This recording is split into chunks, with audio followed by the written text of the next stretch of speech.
So by macro tables and calculation, सबसे पहला MCQ. At the start of the year, a developing country had a population of 1 million. ठीक है. Its birth rate was 16 per 1000. हर 1000 की population में 16 birth rate है हमारा. And its death rate was 8 per 1000 per annum. सही है. At the end of the year, the population was this. ठीक है. तो बेसिकली इसने क्या बोला कि स्टार्ट ऑफ द ईयर में हमारी पॉपुलेशन कितनी थी, इतनी थी, और एंड ऑफ द ईयर में कितनी हो गई, इतनी हो गई. सही है. साथ में इसने हमें ये भी बोला कि हमारी इकोनॉमी में बर्थ रेट कितना है, पर 16 में 1000. तो मैं 1000 को 16 से मल्टीप्लाई करूंगा, मेरे पास आ जाएगा कि साल में मेरी इकोनॉमी में कितने बच्चे पैदा हो रहे हैं, बर्थ रेट. और मुझे साथ में ये भी पता चल जाएगा कि मेरी इकोनॉमी में जो है वो पर 1000 कितने लोग मर रहे हैं. तो इसका मतलब है साल में 80,000 लोग हमारी इकोनॉमी में मर रहे हैं. और अगर मैं इसका नेट फिगर निकालूं तो मेरे पास कितना आ जाएगा, 80,000.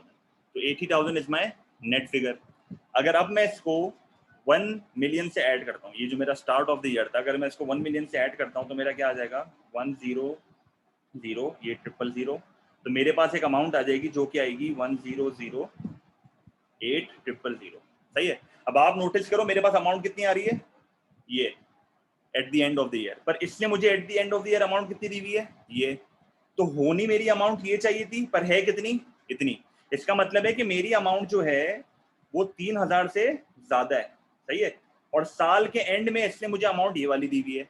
इसका मतलब है कि ये 3000 वो लोग हैं जो मेरी इकोनॉमी से चले गए.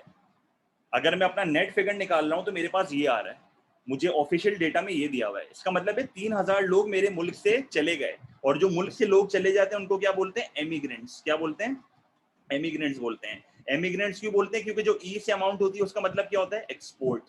सही है. तो इसको इससे याद रखो, एमिग्रेंट और इमिग्रेंट का फर्क पता होना चाहिए. एमिग्रेंट इज जो आपके मुल्क से चले गया, और आए वाला क्या होता है, इमिग्रेंट जो आपके मुल्क में आ रहा है.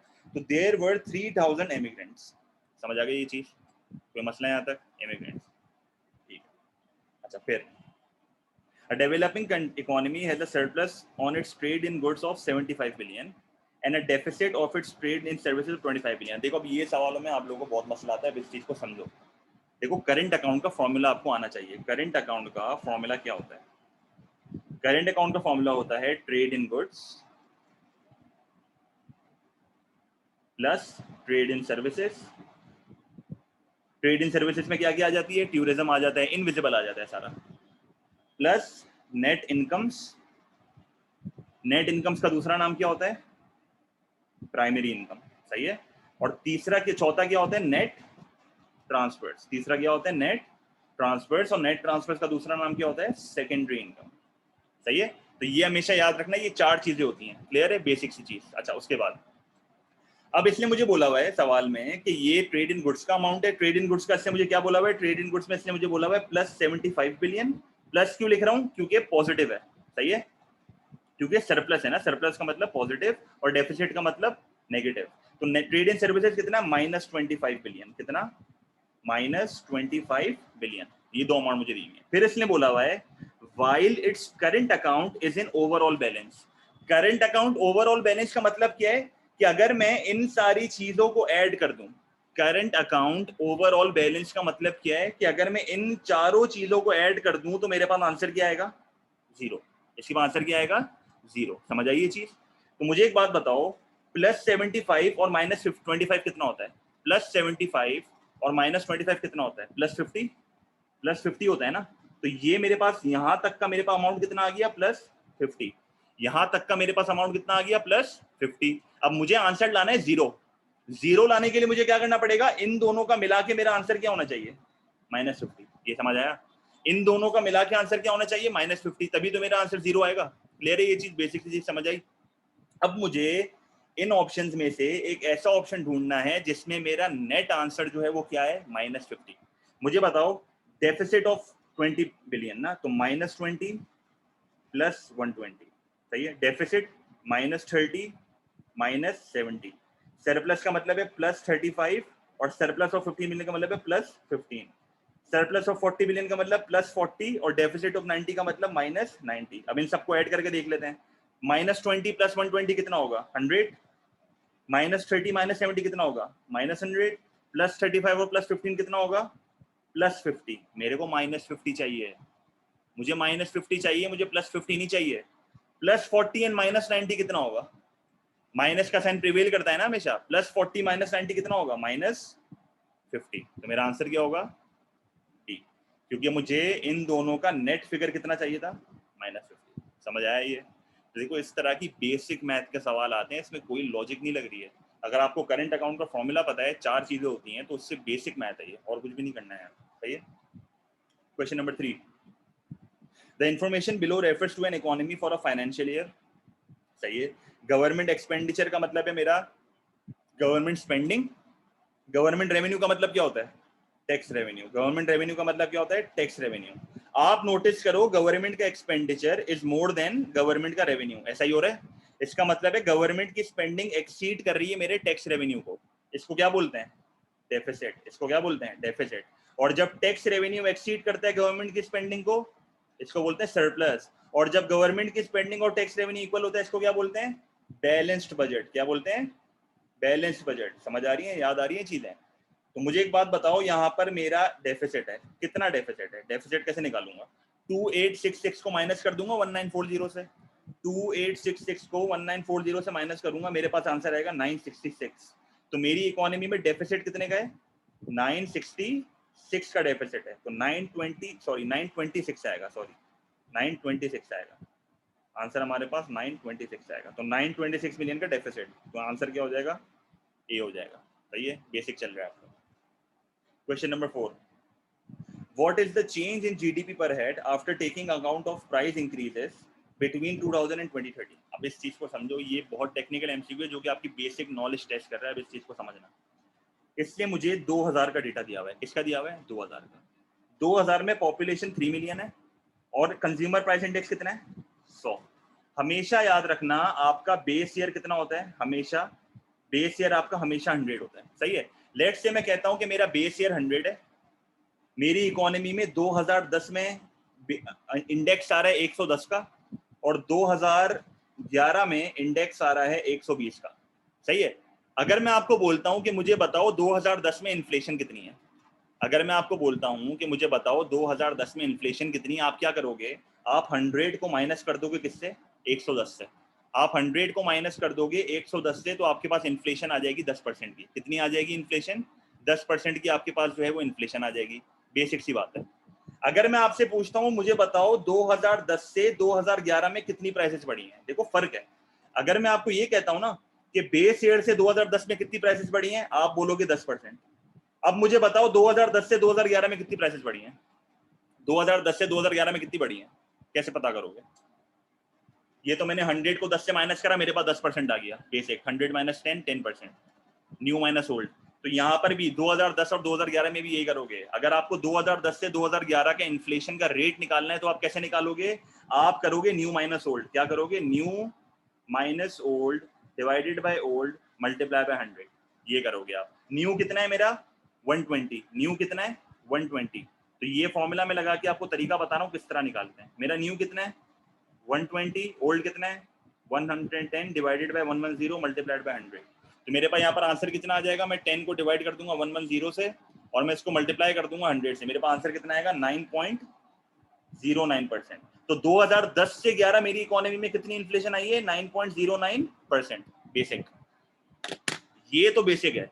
बेस ईयर से 2010 मैंने करा, कैसे करा? न्यू माइनस ओल्ड करके ही करा है। न्यू माइनस ओल्ड करके ही करा है। फिर मैंने 2010 से 2011 करा, मेरे पास न्यू माइनस ओल्ड करा मैंने। अब मुझे बताओ बेस ईयर से 2011 तक कितनी इन्फ्लेशन है? पहले मैंने आपसे क्या बोला? बेस ईयर से 2010, फिर मैंने आपको बोला 2010 से 2011। अब मैं आपसे पूछ रहा हूँ, मुझे डायरेक्ट बताओ बेस ईयर से 2011 तक कितनी इन्फ्लेशन है? क्या करोगे? वापस न्यू माइनस ओल्ड करोगे? क्या करोगे? न्यू आपका 120 है, ओल्ड आपका 100 है, 20 आ गया। 20 को डिवाइड कर दोगे ओल्ड से, ये आपका 100 आ गया। तो 20 डिवाइड बाय 100, 20%। सही है। तो हमेशा न्यू माइनस ओल्ड से ही इन्फ्लेशन रेट निकलता है। तो ये इंडेक्स नंबर याद कर लो। बेस ईयर हमेशा 100 होता है, और आपको सालों के बीच में अगर इन्फ्लेशन निकालनी है तो हमेशा न्यू माइनस ओल्ड करोगे।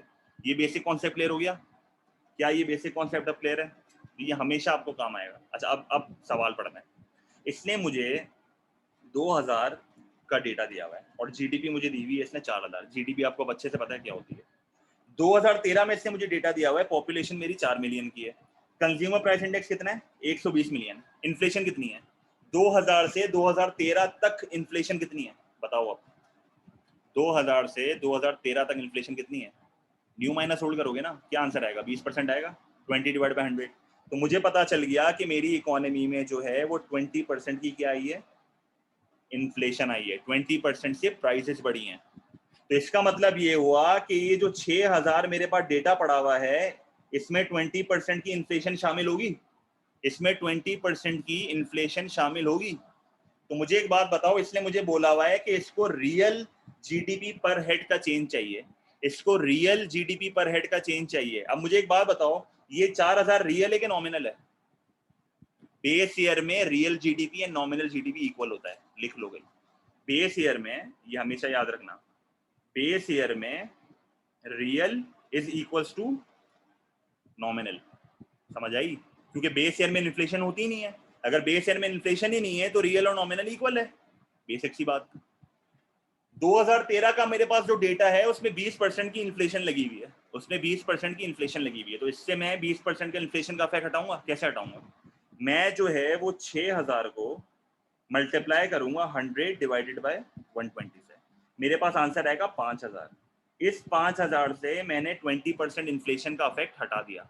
समझ आया? मैंने 6000 को 100 डिवाइड बाय 120 करा और मेरे पास से इन्फ्लेशन का इफेक्ट हट चुका है। अब मैं क्या करूंगा? सिंपल रियल जीडीपी पर हेड निकालना है। सिंपल रियल जीडीपी पर हेड निकालना है। पहले आप निकालोगे 2000 का। 2000 का कैसे निकालोगे? रियल जीडीपी पर हेड निकालना क्या मुश्किल बात है? कुछ मुश्किल नहीं है। रियल जीडीपी पर हेड कैसे निकलता है? आप रियल जीडीपी को डिवाइड कर दोगे पॉपुलेशन से। कोई इसमें रॉकेट साइंस तो नहीं है। तो 2000 की क्या आएगी? 4000 आपका रियल जीडीपी है। पॉपुलेशन कितनी है? 3 मिलियन। तो आंसर कितना आ जाएगा? आंसर आपके पास आ जाएगा 1333। इसी तरह आप निकाल दोगे 2013 का। 2013 का कैसे निकलेगा? रियल जीडीपी कितनी है? अब 6000 नहीं लूंगा मैं 5000 लूंगा। 6000 मेरी नॉमिनल है। 6000 मेरी नॉमिनल है। सही है? मेरे को रियल चाहिए। सही है? इन्फ्लेशन का इफेक्ट उसमें शामिल है। मुझे इन्फ्लेशन के इफेक्ट को हटाना है। सही है? करंट प्राइस है ये, बेसिकली मेरी करंट है। ये मेरी करंट है। मुझे रियल चाहिए। तो क्या करोगे? 5000 डिवाइडेड बाय 4 मिलियन। तो आंसर अपने पास आ जाएगा कितना? 1250। आंसर कितना आ जाएगा? 1250। तो मेरा रियल जीडीपी पर रेट कितने से बढ़ गया? 1333 से 1250। तो रियल जीडीपी मेरा कितने से बढ़ा? बल्कि मेरा रियल जीडीपी गिरा है। मेरा रियल जीडीपी गिरा है फ्रॉम 1333 टू 1250। तो सी मेरा आंसर होगा। समझ आया ये किस तरह करा मैंने? तो बेसिकली करना ये होता है कि जो आपका करंट ईयर होता है उसमें से आपको इन्फ्लेशन का इफेक्ट हटाना होता है। अब इसका A2 का एक तरीका है। A2 लेवल का एक तरीका है जो कि हमारे एग्जामिनर कहते हैं कि बच्चों को बता दिया करो। सही है? A2 लेवल का क्या तरीका है ये समझ लो। A2 लेवल में ये चीज एक फॉर्मूले से होती है। किससे होती है?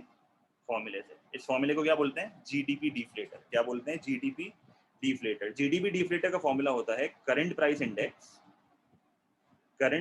Index divided by base year price index. सही है? तो मुझे बताओ जीडीपी डिफ्लेटर क्या आएगा? करंट प्राइस इंडेक्स कितना है? 100। करंट प्राइस इंडेक्स कितना है? सॉरी, करंट प्राइस इंडेक्स कितना है? 120। करंट का मतलब है करंट साल का, जो हम करंट बात कर रहे हैं जिसमें इन्फ्लेशन शामिल है। तो कितना है? 120। और बेस ईयर तो हमेशा 100 होता है। आंसर कितना आ गया? 1.2 आ गया। तो मेरे पास जीडीपी डिफ्लेटर आ गया 1.2। अच्छा, फिर क्या होता है? फिर दूसरा फॉर्मूला लगता है। फिर हमारा एग्जामिनर कहता है रियल जीडीपी का फॉर्मूला निकालो। हमारा एग्जामिनर कहता है रियल जीडीपी का फॉर्मूला निकालो। रियल जीडीपी का फॉर्मूला होता है करंट जीडीपी। दूसरा दूसरा फॉर्मूला, अपना फॉर्मूला क्या है? Nominal GDP minus inflation. सही है? फिर क्या करता है? डिवाइड कर देता है इसको जीडीपी डिफ्लेटर से। क्या कर देता है? जीडीपी डिफ्लेटर से डिवाइड कर देता है। तो करंट जीडीपी कितनी है? 6000। तो 6000 को आप डिवाइड करोगे किससे? 1.2 से। आंसर कितना आ जाएगा? मुझे बताओ कौन सा तरीका आसान है? मैंने ऐसे भी 5000 निकाल के दिखा दिया, मैंने ऐसे भी 5000 निकाल के दिखा दिया। सिंपल सी बात है। सही है? कोई मसला? अच्छा, रियल जीडीपी का एक और बेसिक फॉर्मूला भी होता है। देखो मैं सारी टेक्निकलिटी बता रहा हूँ क्योंकि एमसीक्यू का पेपर है। एमसीक्यू के पेपर में ऐसी बहुत चीजें आती हैं जो कि हमें तंग करेंगी आगे जाके। सही है? तो रियल जीडीपी का मैं एक और फॉर्मूला बता रहा हूँ जो कि हम बचपन से पढ़ते हुए आ रहे हैं। रियल जीडीपी का एक और फॉर्मूला जो कि बचपन से पढ़ते हुए आ रहे हैं। क्या होता है वो? Nominal GDP minus inflation percentage. सही है? तो ये सिंपल तरीके हैं जो मैं बता रहा हूँ। ये अलग अलग तरीके होते हैं निकालने के। ठीक है? तो यहाँ पर तो मुझे आंसर मिल गया सी, पर मैं आपको डिफरेंट तरीके बता रहा हूँ जो आपको पेपर में कभी भी तंग नहीं करेंगे। सही है? अब आ जाते हैं दूसरे। देखो पूरा पेज हमने गंदा करा, इस तरह एमसीक्यू पढ़ने होते हैं। Question number 5, the table shows how household spending changes with income. ठीक है, what is the first level of income shown at which savings are positive. यार अगेन वही एक बहुत रिपीटेड सवाल है, ये इनकम क्या होती है? Spending plus saving. सही है, सेविंग कैसे निकालोगे? इनकम में से स्पेंडिंग को क्या कर दोगे? माइनस कर दोगे। तो सेविंग में कैसे निकालूंगा? इनकम माइनस ये, तो मेरा पहला आ जाएगा -150 क्योंकि मेरी स्पेंडिंग ज्यादा है और इनकम कम है। सही है, फिर मेरा आ जाएगा -75, फिर मेरा आ जाएगा -50, फिर मेरा आ जाएगा 0 प्लस 225 प्लस 225। सही है, तो ये क्या बोला हुआ है? What is the first level of income? कह रहा है कि ऐसी कौन सा इनकम का लेवल है जहां पर मेरी सेविंग पहली बार पॉजिटिव हुई है। सेविंग पहली बार पॉजिटिव किधर हुई है? इधर 5200 का। सही है, तो आंसर क्या हो जाएगा? डी हो जाएगा। क्लियर, बहुत बेसिक है, टाइम नहीं लगा रहा। In a country in 2009, a country had an inflation rate of 2%. The table shows the inflation rate in the following years. सही है, तो सिंपल मुझे इसने डेटा दिया हुआ है। In which year did deflation start? What is deflation? Deflation is the fall in prices, और deflation को अगर अच्छे तरीके से समझना है तो deflation is basically negative rate of inflation. क्या होता है? Negative inflation. तो मुझे बताओ यहाँ पर negative inflation कहाँ पर है? Deflation कहाँ से start हुई है? कौन से साल से? 2010 से, 11 से, 12 से या 13 से? तो यहां से स्टार्ट हुई है, तो मेरा आंसर क्या होगा? डी। जहां पर आपका इन्फ्लेशन का रेट नेगेटिव हो गया उसका मतलब है डिफ्लेशन स्टार्ट हो गई है। Question number 7, consumer price index. देखो वापस आ गया कंज्यूमर प्राइस इंडेक्स। अब देखो घबराना नहीं है इस सवाल में। Consist of 4 items. The table shows the percentage price change inflation for each item over a period of a year and the weight of each item. मैंने आपको बताया था जो गुड हमारे लिए बहुत ज्यादा इंपॉर्टेंट है, जब उसकी प्राइस चेंज होती है तो हम पे बहुत बड़ा इंपैक्ट आता है। तो इन्फ्लेशन की कैलकुलेशन में उन चीजों को अहमियत दी जाती है, उनको ज्यादा वेट दी जाती है, ताकि अगर उनकी प्राइस चेंज हो तो मेरी कंट्री की ओवरऑल इन्फ्लेशन में एक बहुत बड़ा अफेक्ट आता है। क्योंकि अगर आपको अच्छे से याद हो, इन्फ्लेशन कैलकुलेट करने के लिए एक बास्केट ऑफ गुड्स होते हैं, वो सारे एक साथ डालते हैं और उनकी प्राइजेस को देखो एक ऑब्वियस सी बात है, आप इकोनॉमी में हर गुड की प्राइस को आप चेंज नहीं कर सकते। आप नहीं देख सकते कि हर गुड की प्राइस कितने से बढ़ रही है, गिर रही है। आप एक बास्केट ऑफ गुड्स बनाते हो जो रोजमर्रा की चीजें हम इस्तेमाल करते हैं, अगर उनकी प्राइसेस चेंज हो जाए तो हम पे बहुत बड़ा इंपैक्ट आता है। तो इन्फ्लेशन की कैलकुलेशन में भी वही बास्केट ऑफ गुड्स को इस्तेमाल किया जाता है कि अगर उनकी प्राइस में चेंज आ जाए तो हमारे ऊपर बहुत बड़ा इंपैक्ट आएगा। तो यहाँ पर भी यही हो रहा है। और आप नोटिस करो आइटम कैसे कैसे हैं, फूड, हाउसिंग, रिक्रिएशन, ट्रांसपोर्ट, देखो कैसी कैसी चीजें ली हैं जो हमारी रोजमर्रा की चीजें। Which price change will affect the level of consumer price index the most? ऐसा कौन सा प्राइस चेंज है जो कंज्यूमर प्राइस इंडेक्स को सबसे ज्यादा अफेक्ट करेगा? ये निकालने के लिए आप क्या करोगे?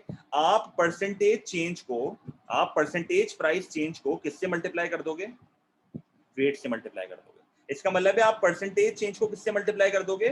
वेट से मल्टीप्लाई कर दोगे, और आप एक एक करके आंसर निकालोगे। आप सबसे पहले क्या करोगे? 5% को मल्टीप्लाई कर दोगे 0.3 से, आपके पास आंसर आ जाएगा 0.015। फिर इसी तरह आप दूसरे को मल्टीप्लाई करोगे 0.012, अगेन 0.012, और ये तो बहुत ज्यादा ही छोटा आंसर आएगा, उसको तो छोड़ ही दो। सही है, तो मुझे बताओ सबसे बड़ा आंसर किधर आ रहा है?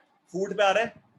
इसका मतलब है फूड की अगर प्राइस चेंज होगी तो मेरी इकोनॉमी में बहुत बड़ा इंपैक्ट आएगा। समझ आया ये चीज? कोई मसला है यहाँ तक? पक्की बात है।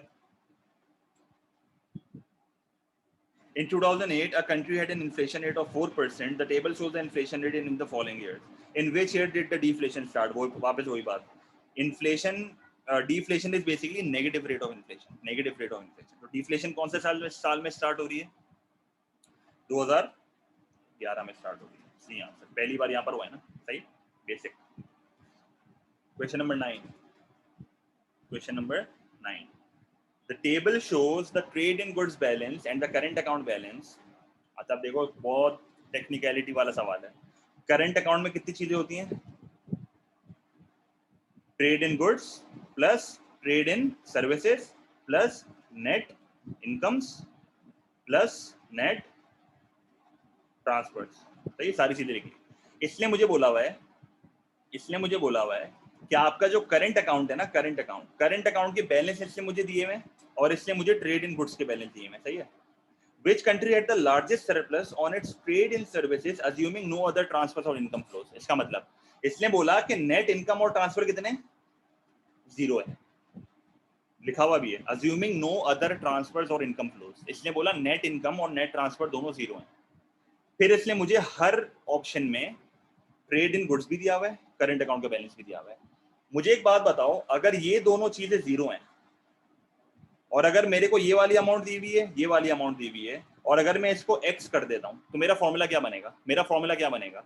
अगर मुझे ये दोनों चीजें क्या जरूरत नहीं है और मुझे बस करंट अकाउंट और ट्रेड इन गुड्स मुझे दिया हुआ है और मुझे ट्रेड इन सर्विसेज निकालनी है, तो मैं कैसे निकालूंगा? सिंपल फॉर्मूला बनेगा। क्या फॉर्मूला बनेगा? आप जो है वो करंट अकाउंट में से ट्रेड इन गुड्स को माइनस करोगे, आपके पास आ जाएगा ट्रेड इन सर्विसेज। सवाल में इसने बोला हुआ है कि ट्रेड इन सर्विसेज सबसे ज्यादा किधर है, तो आप क्या करोगे? करंट अकाउंट को माइनस कर दोगे ट्रेड इन गुड्स से, तो यहाँ पर मेरा आंसर क्या आएगा? 0। यहाँ पर आप इसको माइनस करोगे इससे, आंसर क्या आ रहा है? -0.1। माइनस क्यों आ रहा है? क्योंकि मैं करंट अकाउंट को इसमें से माइनस कर रहा हूँ। सही है, देखो मैंने क्या करा है, मैंने 4.3 को माइनस करा है 4.4 से, तो आंसर मेरा नेगेटिव ही आएगा ना। सही है, इसी तरह देख रहे हैं। फिर 7.6 माइनस 7.8, आंसर क्या आ जाएगा? -0.2। क्लियर है ये चीज? फिर क्या करोगे? फिर मेरे पास आ जाएगा आंसर +0.1, तो आंसर क्या हो जाएगा? डी। क्योंकि इससे मुझे पूछा हुआ है सरप्लस किधर आ रहा है, तो सरप्लस मेरा ऑप्शन डी में ही आ रहा है। समझ आई ये चीज? कोई मसला यहाँ तक? क्वेश्चन नंबर 10, वापस ये सवाल।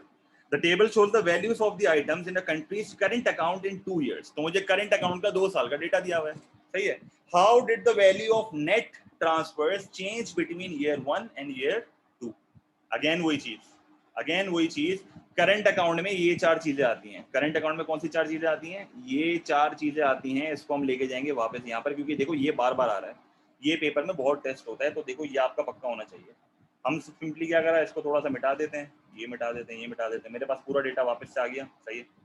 अच्छा, इसने मुझसे पूछा हुआ नेट ट्रांसफर। मुझे एक बात बताओ, आपको करंट अकाउंट दिया हुआ है, ट्रेड इन गुड दिया हुआ है। सही है, आपको क्या दिया हुआ है? ट्रेड इन गुड दिया हुआ है, ट्रेड इन सर्विसेज दिया हुआ है, नेट इनकम आपको दिया हुआ है, और नेट ट्रांसफर आपको नहीं दिया हुआ। तो क्या ये निकालना मुश्किल है? बेसिक मैथ की इक्वेशन बनेगी, बेसिक मैथ की इक्वेशन बनेगी। क्या करोगे? करंट अकाउंट में से इन दोनों को माइनस कर दोगे। सिंपल सी बात है ना। करंट अकाउंट में से इन दोनों को माइनस कर दोगे। कैसे माइनस करोगे? -50, ये मेरा -60, तो बेसिकली हो क्या रहा है? -50 इज इक्वल्स टू -30 प्लस -30, सही है, प्लस x। तो क्या करोगे? -50 दोनों को यहाँ पर ले आओगे, +60 इज इक्वल्स टू x। तो मेरे पास आंसर क्या आएगा? x is equals to -10। तो ये मेरे पास आ गया -10। फिर अगले साल का कैसे निकालोगे? करंट अकाउंट का डेटा दिया हुआ है +10, फिर क्या करोगे? -20 + 0 + x। समझ आया? क्योंकि इसने मुझे trade in good and trade in services को मिला के दिया हुआ है। ये डेटा इसने मुझे मिला के दिया हुआ है, तभी यहाँ पर 4 चीजें नहीं आ रही और 3 चीजें आ रही हैं। समझ आया? ये जो +20 और -30 है ना, ये दोनों का मिला के अमाउंट है। सही है। अच्छा, तो -20 का मुझे नेट इनकम दिया हुआ है इसने। अब मुझे बताओ क्या आंसर आएगा एक्स का? अब एक्स का आंसर हमारा क्या आ रहा है? एक्स में ऐसी क्या अमाउंट होनी चाहिए कि मेरा आंसर +10 आ जाए? 30 होनी चाहिए। यस, तो मेरा आंसर क्या आएगा एक्स का आंसर आएगा 30। Basic math. तो मुझे बताओ मेरा नेट ट्रांसफर कितने से बड़ा है? -10 + 30 कितना होता है? +20। सही है, मेरा नेट ट्रांसफर कितने से बड़ा है? 20 से बड़ा है, तो इंक्रीज बाय 20 मिली। सही है। तो देखो बेसिक मैथ का सवाल है वापस। सही है। क्वेश्चन नंबर 11, देखो ये भी एक बहुत अच्छा सवाल है, अब समझना सुनना। A price index is used to compare retail prices from one year to another. बिल्कुल 100, 120 इससे करते हैं ना। In 2001 the retail price of wheat 0.5। 2001 में प्राइस कितनी थी? 0.5। इसका मतलब है कि 2001 इसने बोला हुआ है कि बेस ईयर है। 2001 क्या है? Base year. तो इसका इंडेक्स कितना होगा? 100। इंडेक्स 100 का मतलब क्या है? कि ये 0.5 में कोई भी इन्फ्लेशन नहीं है। क्या मतलब? 0.5 में कोई भी इन्फ्लेशन नहीं है। फिर इसने बोला कि इंडेक्स मेरा कितना हो गया? 140। 140 का मतलब क्या? इन्फ्लेशन कितने से आई है? न्यू माइनस ओल्ड करो। अगर मेरा बेस ईयर 100 था और मेरा करंट प्राइस इंडेक्स 140 है, तो इन्फ्लेशन कितनी होगी? 40%। इसका मतलब है मेरी प्राइसेस कितने से बढ़ी हैं? 40%। तो 40% मेरा कितना है? इन्फ्लेशन है। तो अगर मुझे $0.5 में 40% को ऐड करना है, तो क्या करूंगा? मुझे 40% से प्राइसेस को बढ़ाना है। एवरीडे मैथ पढ़ते हो ना मैथ्स में? एवरीडे मैथ्स में ये तो सिखाते हैं। अगर मुझे $0.5 में 40% को मजीद ऐड करना है, तो क्या करोगे? +140%। क्या करोगे? +140%। तो मेरे पास यहाँ पर जो है वो आंसर क्या आना चाहिए, मेरे पास यहाँ पर आंसर आ जाएगा 0.7 आएगा, सही है। यस, मेरे पास आंसर कितना आ गया, $0.7। अब इस 0.7 में जो है वो 40% से मेरी प्राइसेस बढ़ी हुई हैं, 40% से मेरी प्राइसेस क्या हुई हुई हैं, बढ़ी हुई हैं। तो मेरा आंसर क्या हो जाएगा यहाँ पे, बी। समझ आया? इसका मतलब है मेरा साल क्या है 2005 और मेरी प्राइसेस क्या है 0.7। समझ आया ये सवाल किस तरह होते हैं? अब हो जाएंगे, सही है। अच्छा, question number 12, many countries buy oil from Saudi Arabia. सही है, तो सऊदी अरेबिया से तेल खरीदते हैं, बहुत कॉमन है। Which change is most likely to lead to a fall in price of a barrel of oil. Basic सी बात। एन इंक्रीज, प्राइजेस को क्या करना है, गिराना है। An increase in demand of 10% with no change in supply. अगर सिर्फ डिमांड बढ़ेगी तो मार्केट में शॉर्टेज होगी, सप्लाई पे कोई फर्क नहीं आ रहा, तो प्राइजेस क्या हो जाएंगी, बढ़ जाएंगी। अपने को गिरानी है तो नहीं हो सकता, हटा दो, सही है। An increase in demand of 10% and N increase in supply of 10%। मुझे एक बात बताओ, सप्लाई बढ़ने से क्या होती है, प्राइजेस गिरती हैं, और डिमांड बढ़ने से प्राइजेस बढ़ती हैं, सही है।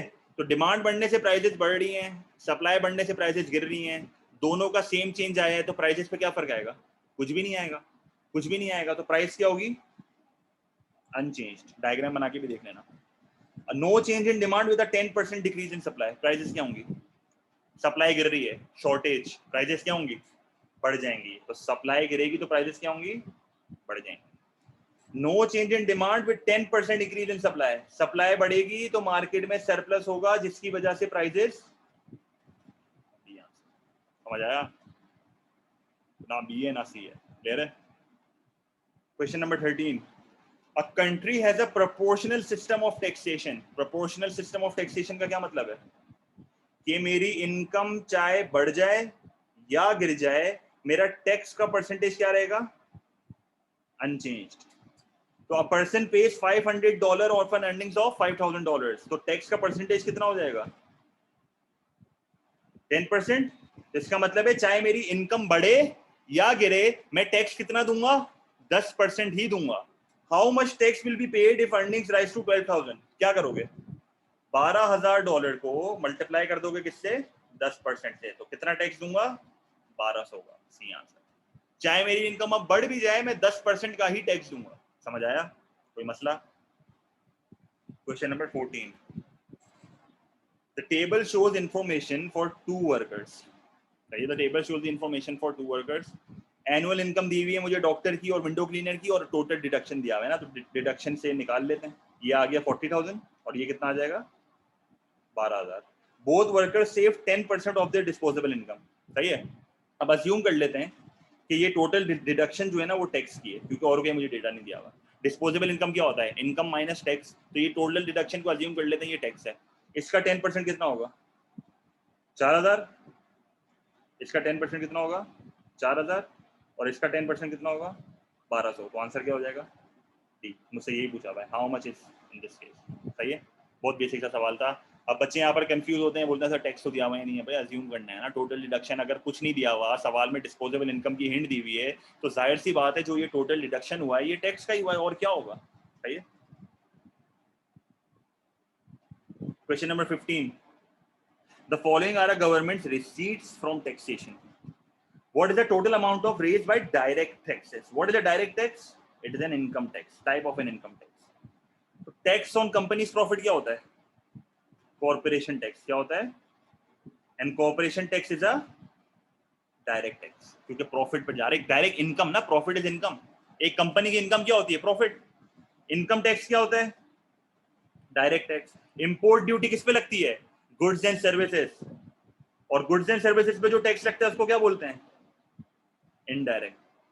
सेल्स टैक्स भी किस पे लगता है, गुड्स एंड सर्विसेज, तो ये क्या है, इनडायरेक्ट। तो इनडायरेक्ट टैक्स वो टैक्स है जो कि गुड्स एंड सर्विसेज के ऊपर लगता है। तो मुझे बताओ रेवेन्यू फ्रॉम डायरेक्ट टैक्सेस कितना है, 590। कितना हो गया, तो सी आंसर हो जाएगा। सही है।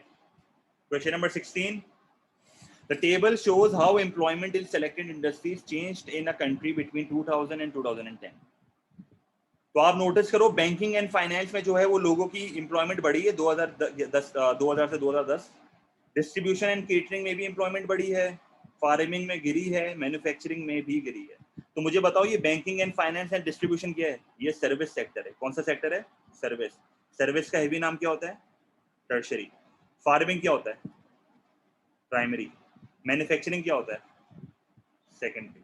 तो मुझे बताओ कौन सी वाली जो है वो एम्प्लॉयमेंट बढ़ी है? कौन से सेक्टर में एम्प्लॉयमेंट बढ़ी है? टर्शरी सेक्टर में बढ़ी है। समझ आया? टर्शरी सेक्टर में एम्प्लॉयमेंट बढ़ी है। बेसिक। अच्छा, वापस इसी तरह का सवाल है। The table shows how employment in selected industries change in countries between 2000 and 2010। वापस देख लेते हैं। एक्सट्रैक्शन ऑफ मिनरल्स में एम्प्लॉयमेंट गिरी है, मैन्युफैक्चरिंग में एम्प्लॉयमेंट गिरी है, बैंकिंग एंड फाइनेंस में बढ़ी है, और डिस्ट्रीब्यूशन एंड केटरिंग में बढ़ी है। सही है? तो सिंपल सी बात है। ठीक है, तो आप नोटिस करो, प्राइमरी, ये मेरा प्राइमरी है, ये मेरा सेकेंडरी है, और ये मेरा टर्शरी है। सही है? तो बताओ employment in the primary industry decrease, ऐसा ही हुआ है क्या? प्राइमरी इंडस्ट्री में एम्प्लॉयमेंट गिरी है? गिरी है, तो ये आंसर होगा। क्या सेकेंडरी इंडस्ट्री में एम्प्लॉयमेंट बढ़ी है? एम्प्लॉयमेंट टर्शरी में गिरी है? Employment in the tertiary industry was, ये तो फालतू ही है। सही है? तो ए आंसर है, सिंपल। ठीक है, बेसिक। Question number 18। हाँ भाई देखो, वही सवाल आ गया। The retail price index of a country rose during a year from 200 to 240। What was the annual rate of inflation? Annual rate of inflation बताओ। उमर आप भी बताओ। Annual rate of inflation calculate करके बताओ क्या होगी। आप बताओगे, मैं नहीं बताऊंगा। एनुअल रेट ऑफ इन्फ्लेशन क्या है? इंडेक्स मेरा पहले 200 था, अब 240 हो गया। कॉमन मिस्टेक जो बच्चे करते हैं मैं वो आपको बताऊंगा।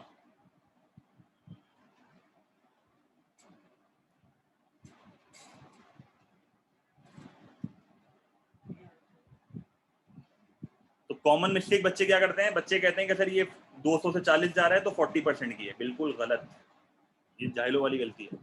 हम क्या करेंगे? New minus old. हम न्यू माइनस ओल्ड से निकालेंगे। समझ आ रही है? तो न्यू माइनस ओल्ड से आप निकालोगे तो क्या करोगे? 240 minus 200 divided by 200 multiplied by 100। तो आंसर क्या आ जाएगा? 20%। समझ आया? बच्चे अंधी धुन सवाल करते हैं, बोलते हैं भाई 40% है, फालतू का 1 मार्क कट जाएगा। सही है? तो तरीका हमेशा याद रखना, न्यू माइनस ओल्ड। सही है? अपन जाहिल नहीं है, अपन होशियार हैं। Question number 19। A country has a surplus, surplus बोले तो positive amount, on its trade in goods and services of 20 million. तो trade in goods and services को मिला के मेरा आंसर कितना आ रहा है? 20 million positive. And a deficit on its current account of 10 million. What position on its current account, current income balance and current transfer balance is consistent with this. इसका मतलब समझो इस चीज को वापस। Current account equals to trade in goods and services का data मुझे combined दिया हुआ है, plus net income plus net transfer. सही है? अच्छा, करंट अकाउंट का अमाउंट कितना है? 10 मिलियन का डेफिसिट है, तो ये कितना हो जाएगा? Minus 10 million. Trade in goods and trade in services मिला के मेरा आंसर पॉजिटिव आ रहा है कितना? प्लस 20। तो ये पूछ रहा है कि ये दोनों की अमाउंट क्या होगी कि मेरा ओवरऑल आंसर माइनस 10 आ जाए। इन दोनों की अमाउंट क्या होगी कि मेरा ओवरऑल आंसर माइनस 10 आ जाए। तो इन दोनों का मिला के आंसर मेरा क्या होना चाहिए कि आंसर मेरा माइनस 10 आ जाए? बताओ, इन दोनों का मिला के आंसर मेरा क्या होना चाहिए कि मेरा आंसर माइनस 10 आ जाए? इनका आंसर होना चाहिए मेरा माइनस अराउंड माइनस 40। चलो एक एक करके देख लेते ना। इसका आंसर होना चाहिए माइनस 30, इसका आंसर होना चाहिए माइनस 30। अगर इन दोनों का मिला के आंसर माइनस 30 होगा तो मेरा ओवरऑल आंसर माइनस 10 आएगा। तो मैं ढूंढ लेता हूँ। प्लस 10 और प्लस 30 कितना हो गया? ये हो गया प्लस 30, प्लस 10 माइनस 30 कितना हो गया? Minus 20, minus 10 minus 20 minus 30। ये रहा, सी आंसर है। माइनस 20 प्लस 10 माइनस 10, तो सी आंसर है। देखो बेसिक मैथ से किया है, कुछ लॉजिक नहीं लगी, कोई इकोनॉमिक्स नहीं है, कुछ भी नहीं है। ये 4 अकाउंट आपको पता है, इक्वेशन आपको पता है।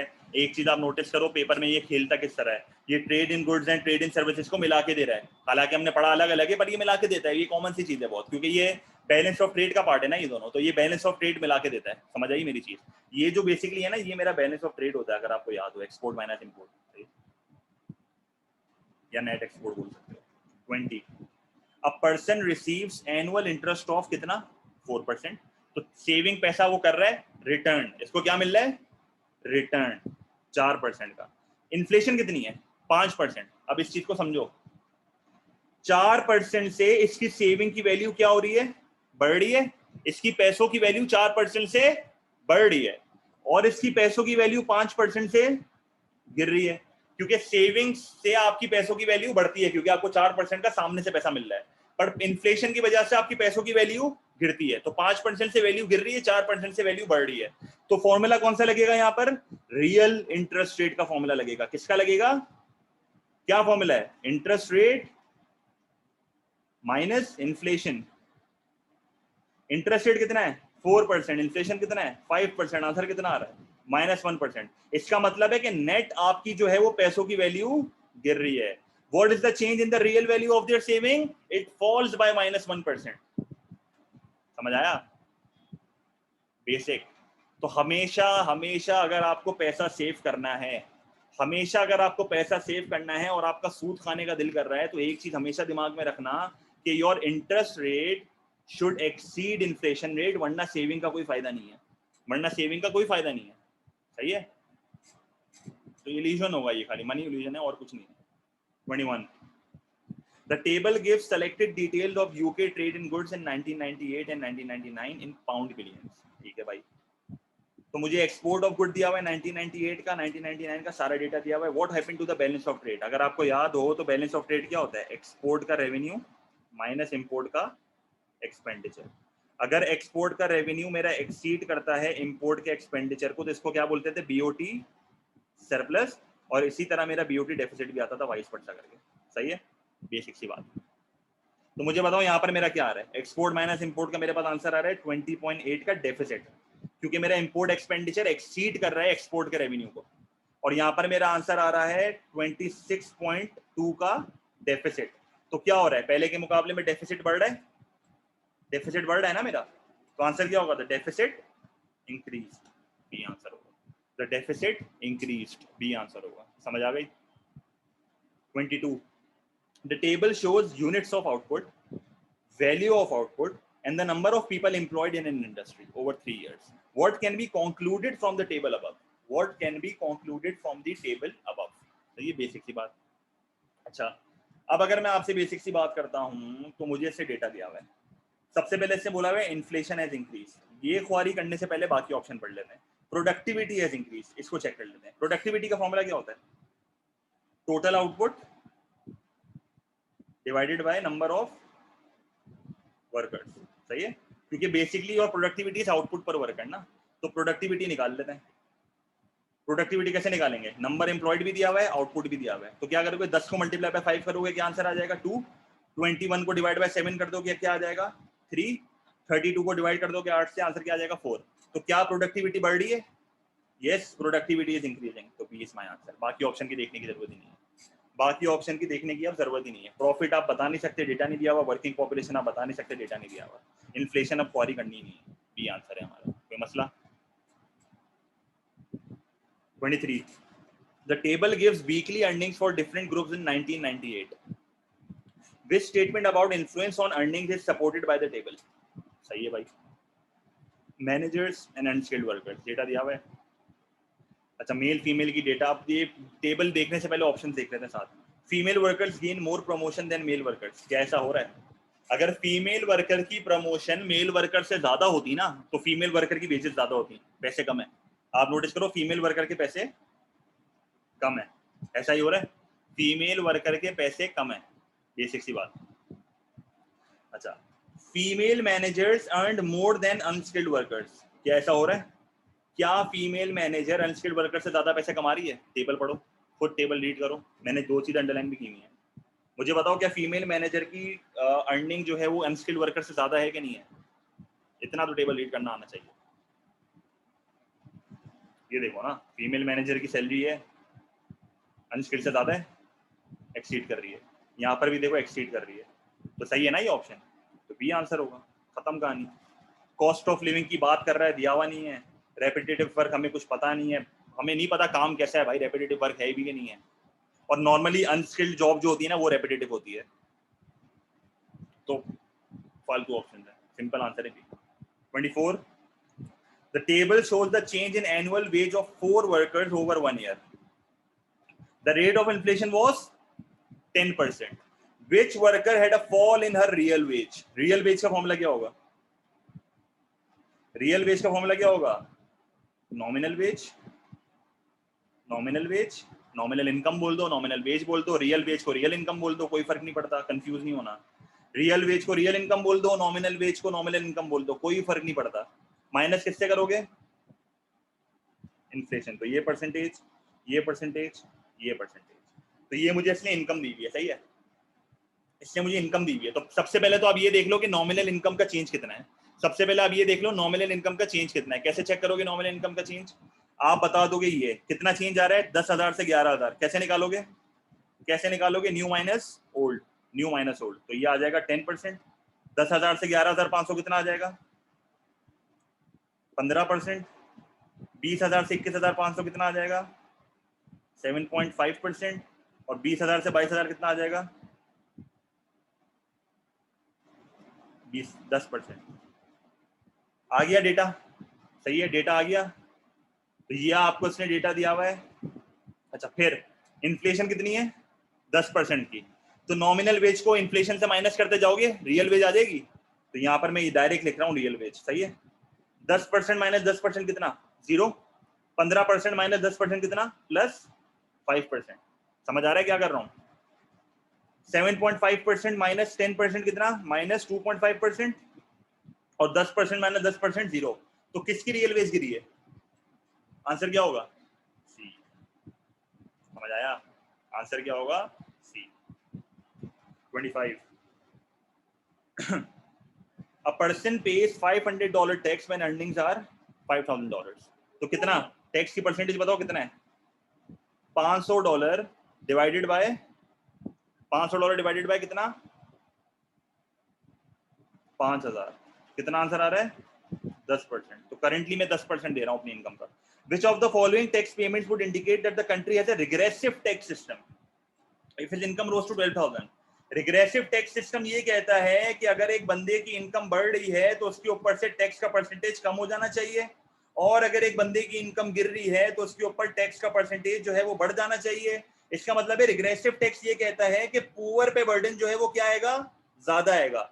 रिग्रेसिव टैक्स की सबसे बड़ी एग्जांपल क्या है? Sales tax, indirect tax. हर बंदा सेम देता है.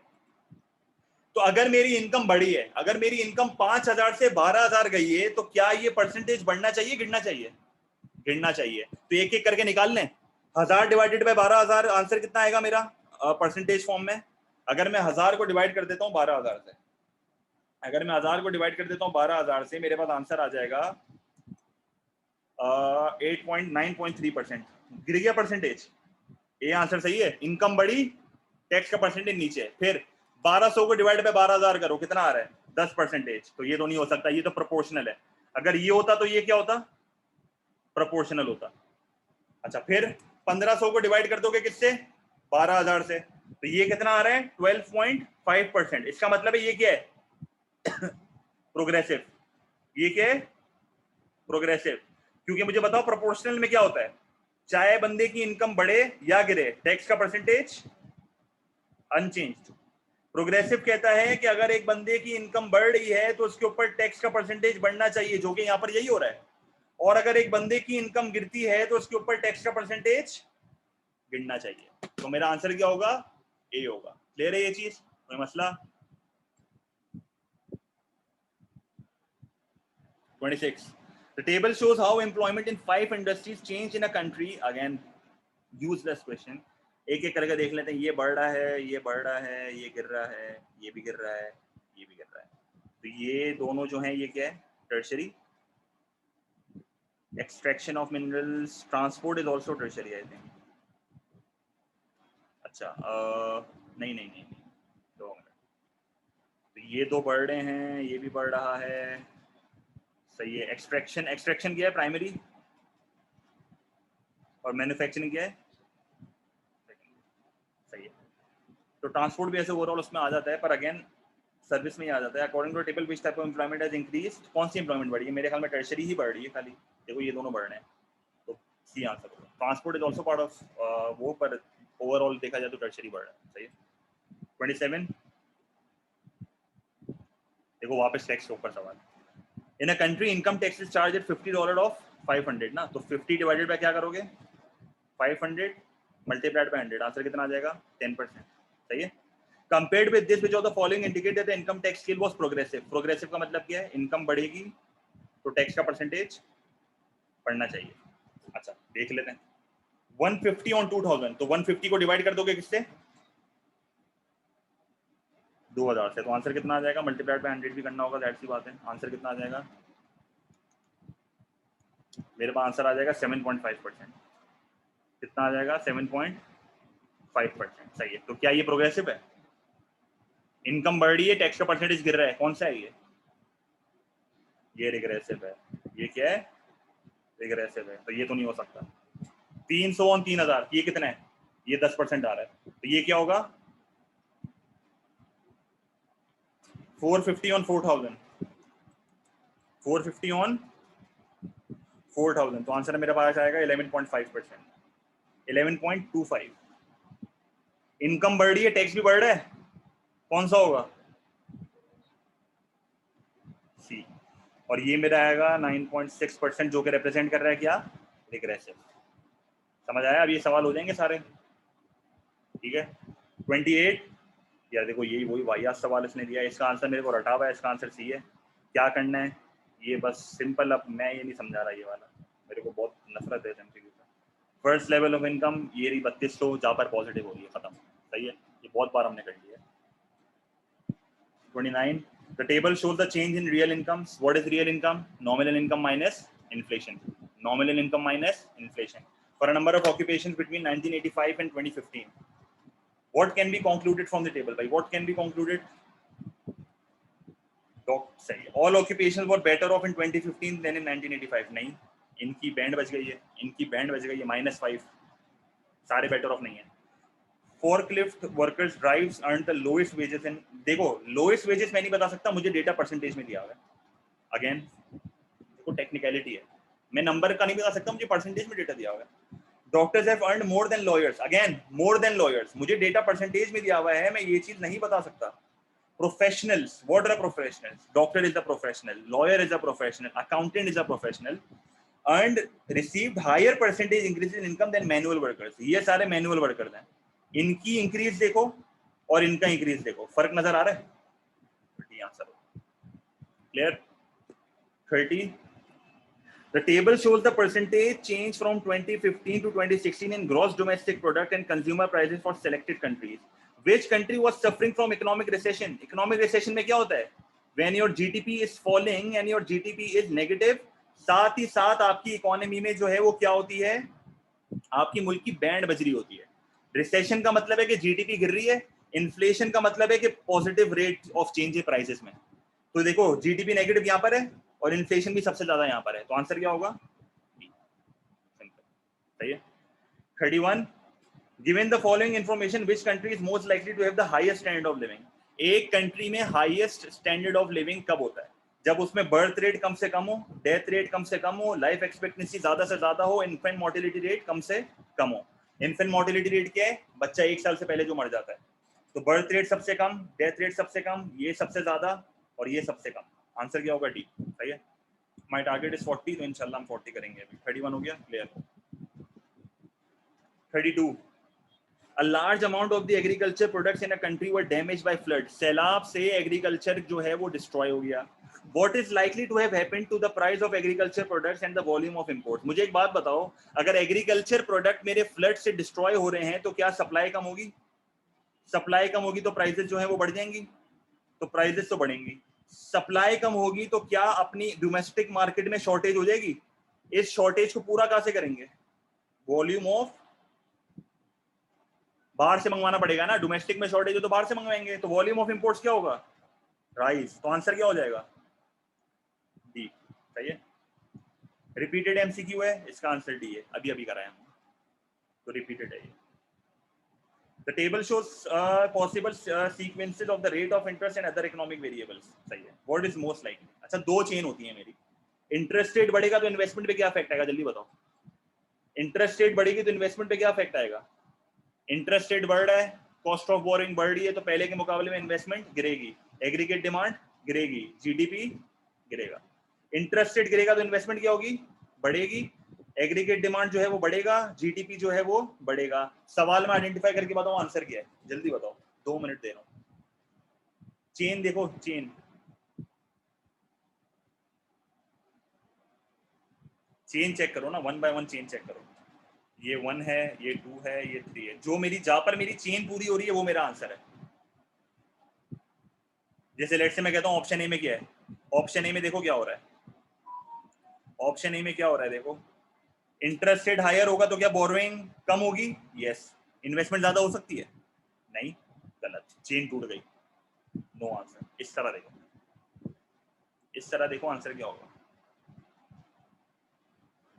इंटरेस्ट रेट ज्यादा है, बोरोइंग ज्यादा होगी, नहीं, ये भी हटा दो। इंटरेस्ट रेट कम है, बोरोइंग कम होगी, ज्यादा होगी, ये भी हटा दो। इंटरेस्ट रेट कम है, बोरोइंग ज्यादा है, इन्वेस्टमेंट ज्यादा है, जीडीपी ज्यादा है, ये आंसर। समझ आया? 35 In 2016, the rate of inflation in a country changed from 3% to 2%. Rate of inflation गिर रहा है, ऐसा ही हो रहा है। प्राइसेस अभी भी बढ़ रही है पर कम से बढ़ रही हैं, इसको क्या बोलते हैं, डिसइंफ्लेशन। रेट अभी भी पॉजिटिव है पर गिर रहा है। The rate of inflation was 4%, वापस इन्फ्लेशन आ गई। What happened to the price level? हाँ भाई, प्राइसेस को क्या हो रहा है, जनवरी में जब मेरा इन्फ्लेशन का रेट 3% से 2% पे आया था तो मेरी प्राइसेस बढ़ रही थी कि गिर रही थी, बढ़ रही थी। चाहे इन्फ्लेशन का रेट 3% हो या 2% हो, पहले प्राइसेस 3% से बढ़ रही थी, अब प्राइसेस 2% से बढ़ रही है। प्राइसेस तो बढ़ रही है ना, जब तक आपका रेट पॉजिटिव है इसका मतलब है प्राइसेस बढ़ रही हैं। पहले ज्यादा से बढ़ रही थी, अब कम से बढ़ रही हैं। तभी तो कहते हैं कि deflation is negative inflation. Negative inflation का मतलब है कि प्राइसेस गिर रही हैं। समझ आया? तो चाहे इन्फ्लेशन रेट ज्यादा हो या कम हो, प्राइसेस तो बढ़ेंगी, दोनों सालों में बढ़ेंगी। समझ आया? Given the information which country is the highest standard of living, again birth rate सबसे कम, डेथ रेट सबसे कम, लाइफ एक्सपेक्टेंसी ज्यादा, इन्फेंट मोर्टेलिटी रेट कम। तो डी आंसर है, रिपीटेड एमसीक्यू, वापस नहीं करवा रहा। सही है, वापस नहीं करवा रहा। सही है, क्या मसला है? बर्थ रेट जो है, एक जिस कंट्री में standard of living is high, जिस कंट्री में स्टैंडर्ड ऑफ लिविंग ज्यादा होता है उस कंट्री में बर्थ रेट हमेशा कम होता है, क्योंकि वहां पर मेडिकल सप्लाईज ज्यादा होते हैं। डेथ रेट उस कंट्री में कम होता है क्योंकि वहां पर जो है वो हेल्थ केयर सर्विसेज अच्छी होती हैं, तो भाई उसमें जो है वो बुढ़े ज्यादा सर्वाइव करते हैं। लाइफ एक्सपेक्टेंसी, अब जाहिर सी बात है मेडिकल अच्छा तो लाइफ एक्सपेक्टेंसी भी ज्यादा होगी। इन्फेंट मोर्टेलिटी रेट वहां पर कम होगा क्योंकि हेल्थ केयर ज्यादा है। ये हम पहले डिस्कस कर चुके हैं, इसका मतलब रिवीजन नहीं है। सही है? अच्छा, इस वाले एमसीक्यू के लिए मैं वापस बता रहा हूँ। इन्फ्लेशन डिफ्लेशन में अगर मेरी इन्फ्लेशन का रेट पॉजिटिव है तो प्राइसेस क्या होंगी, हमेशा बढ़ेंगी। तो हमेशा अपने दिमाग में याद रखना, इन्फ्लेशन एंड डिस्फ्लेशन एंड डिफ्लेशन, ये फर्क पता होना चाहिए आपको। 37 The world demand for oil is priced in elastic and oil is paid for in US dollars. Oil की डिमांड क्या है, इन इलास्टिक, और ऑयल की पेमेंट कैसे होती है, डॉलर से। अगर ऑयल की प्राइसेस रैपिडली गिरती हैं तो क्या होगा, इन इलास्टिक में अगर प्राइसेस ज्यादा से गिरती हैं क्वांटिटी डिमांडेड कम से बढ़ेगी और टोटल रेवेन्यू या एक्सपेंडिचर क्या होगा, गिर जाएगा। पॉजिटिव, पॉजिटिव रिलेशनशिप है इन इलास्टिक में, पॉजिटिव रिलेशनशिप है।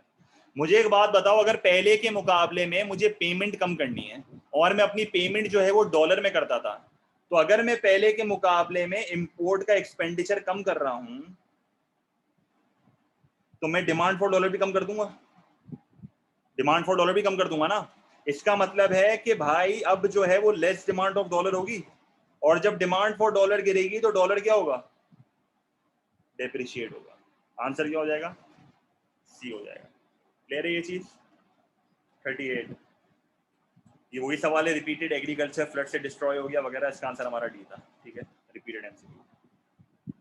The table shows the amount of tax paid as income rises in 4 countries. Which country has a progressive? Progressive tax system में क्या होता है, इनकम बढ़ती है तो टैक्स का परसेंटेज जो है वो बढ़ता जाता है। इसलिए मुझे यहाँ पर इनकम्स दी हुई हैं, ये सारी मेरी इनकम्स हैं और ये सारे मेरे टैक्सेस मुझे दिए हैं इसमें। सही है, तो मैं डायरेक्ट, मुझे आंसर यहाँ पर रटा हुआ है तो मैं डायरेक्ट आंसर बता रहा हूँ। यहाँ पर मेरा आंसर है 20%, 2000 डिवाइडेड बाय 10,000, 6000 डिवाइडेड बाय 20,000 कितना होता है, 30%, 12,000 डिवाइडेड बाय 30,000 कितना होता है, 40%, 18,000 डिवाइड बाय 40,000 कितना होता है 45%, और 25 डिवाइड बाय 50 कितना होता है 50%। तो आंसर कितना आ रहा है बी, इनकम बढ़ रही है, टैक्स का परसेंटेज भी बढ़ रहा है। आप अगर पेपर में होते तो आपको क्वारी करनी पड़ती, ए बी सी डी सारे चेक करने पड़ते हैं, सही है। मैं चेक नहीं कर रहा, मैं डायरेक्ट कर रहा हूँ, ठीक है, बेसिक सी बात। MCQ number 40, in which case is success for the government in achieving in first time likely to cause problems in achieving the second? हमेशा याद रखना फुल एम्प्लॉयमेंट और प्राइस स्टेबिलिटी का कॉन्फ्लिक्ट होता है, सही है। अगर आप अपनी इकोनॉमी में फुल एम्प्लॉयमेंट को अचीव करना चाहोगे तो आपकी इकोनॉमी में बहुत ज़्यादा जो है वो शॉर्टेज हो जाएगी, रिसोर्सेज खत्म हो जाएंगे, जिसकी वजह से जो है आपकी इकोनॉमी में प्राइसेस बढ़ेंगी। तो there is an always of conflict between full employment and price stability. इसको डायग्रामेटिकली भी आपको ये चीज़ आनी चाहिए। तो ये अगर मैंने आपके सामने एक बेसिक सा ग्राफ बनाया है तो एक हल्का सा रिविजन हमारा यहाँ पर हो जाएगा। ये मेरी आ गई प्राइसेस, ये मेरा आ गया रियल इनकम, ये मेरा आ गया एग्रीगेट सप्लाई, ये मेरा आ गया aggregate demand. This is my equilibrium price and income. अगर आप अपनी एग्रीगेट डिमांड को पहले के मुकाबले में बढ़ाते हो तो देखो आपकी मुल्क में प्राइसेस भी बढ़ रही हैं और रियल इनकम भी बढ़ रहा है। तो प्राइसेस आपकी पी से P1 जा रही है, रियल इनकम आपका Y से Y1 जा रहा है। ये आप आ गए E1 पे, ये आपका आ गया E1। तो ये आपका फुल एम्प्लॉयमेंट का एम पूरा हो गया। आपकी इकोनॉमी में क्या बढ़ रही है, रियल इनकम बढ़ रही है, पर ये आपकी प्राइस स्टेबिलिटी से कॉन्फ्लिक्ट कर रहा है, सही है, क्योंकि देखो आपके मुल्क में प्राइसेस बढ़ रही हैं, आपके मुल्क में प्राइसेस स्टेबल नहीं है, तो ये मेरा कॉन्फ्लिक्ट है, सही है। तो ये आंसर है यहाँ।